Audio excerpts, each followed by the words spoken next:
My name is Daniel Langston, and we're a weight loss and behavior change company. So we do weight loss and health coaching.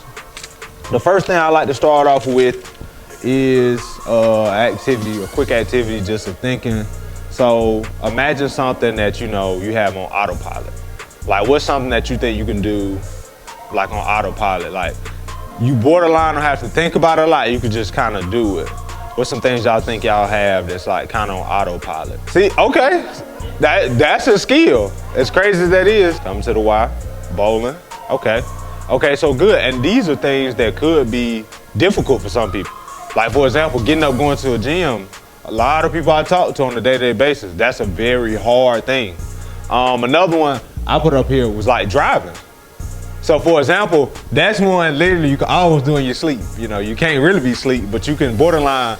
I could be having a conversation and sometimes you be like, man, I forgot everywhere I done been. I remember the conversation. I forgot everywhere we done passed by. You be like, what exit we on? You be like, what? You don't even remember. Exactly. I done did that a couple times if it's a good conversation. Another one I thought of was first day on your job. So your jobs, a lot of times you get good at your jobs or your daily schedule. So like you were saying, brushing your teeth, different things, daily schedule. Also cooking was one I thought of. Some people have. I don't necessarily have it yet, but some people have cooking. Now I want you to think about the first day you did that activity. Like, imagine your first day coming to the Y, or the first day, if you could think back far enough, the first day you started brushing your teeth. The first day you started driving. I think of my sister, she wasn't that great of a driver. So the first time she was driving, I wanted to get out the car for my safety. But the first day you did it. So today we're gonna talk about habits and behavior change. So I came up with 3 simple ways to implement success to me as far as behavior change. Number 1 is a promise to improvement. So like a commitment to excellence. You wanna have that promise to improvement. Just basically, and to me the promise is more so to yourself. It could be with other people involved, because I believe a lot of people can go from me to we and it makes them stronger.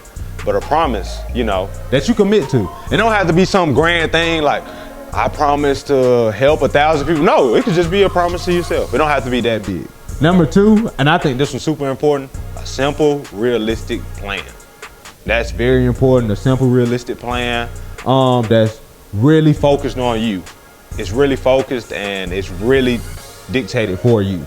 And number 3, focus effort.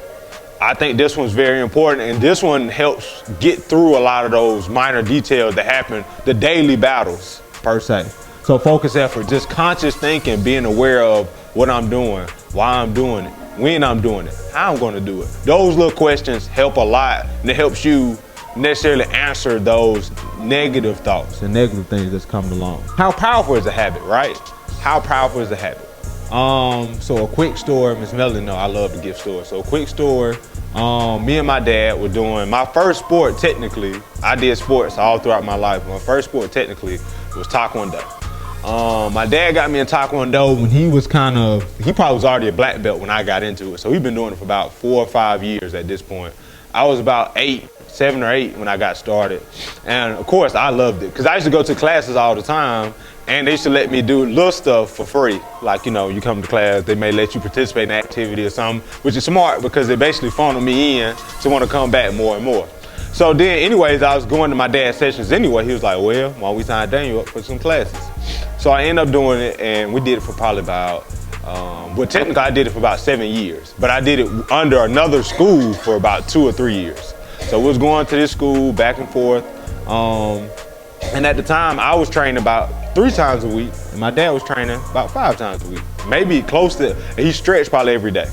And so anyways, we're doing all this training and I'm learning so much, and you learning all these self-defense mechanisms. And at that time I was getting so much better at dodgeball. So I was seeing the habits of it, and I've only been doing it at this time for about maybe 8 months to a year. But my dad's been doing it for 6 years, so 6 years, so I know like he's elite at this point. This is probably, to me, my dad's peak far as in Taekwondo.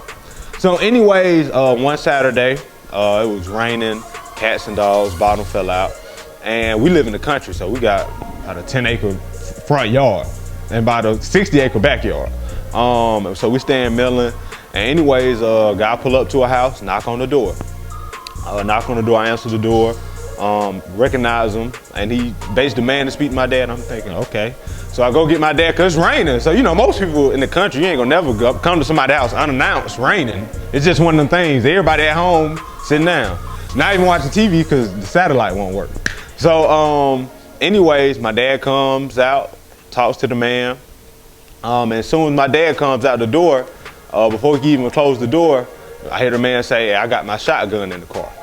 So I'm thinking, first thing I'm thinking is, whoa, Dad hit him with a crescent kick, hit him with reverse side kick. I'm thinking, Dad, what you gonna do? You know, my mind instantly go into fight or flight mode.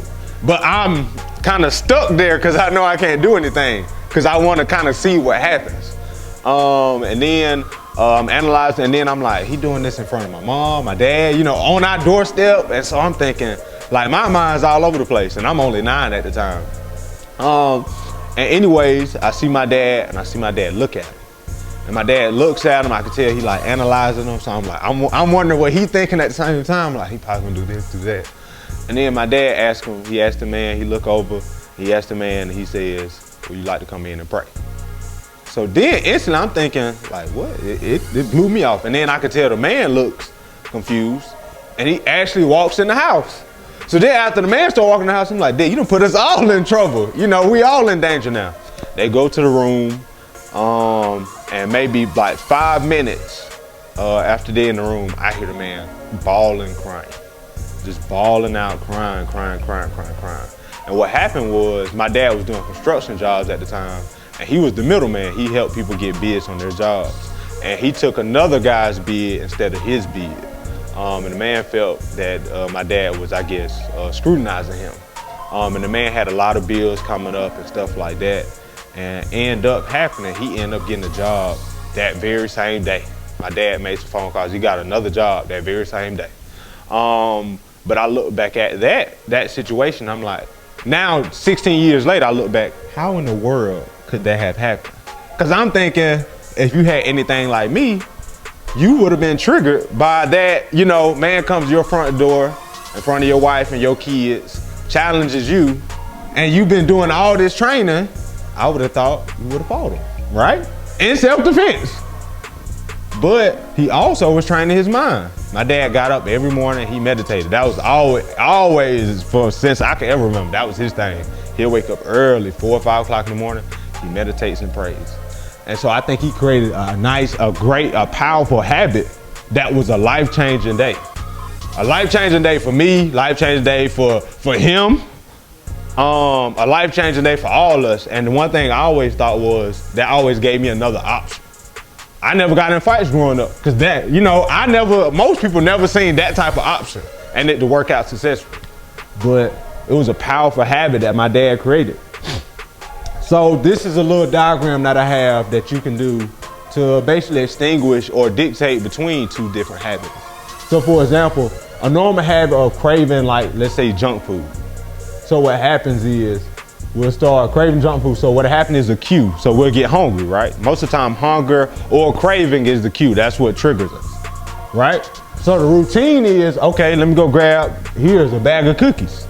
Let me grab some cookies. Let me go grab some honey buns. Let me go grab some of my comfort food. Let me go grab that. And then in my head, it's instantly reward. Like, woohoo, yay, I got my cookies.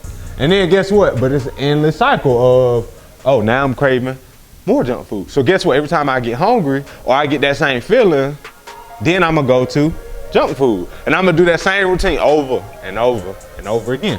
Vice versa. The way to switch it is you don't have to necessarily completely obliterate your routine. Your routine is working.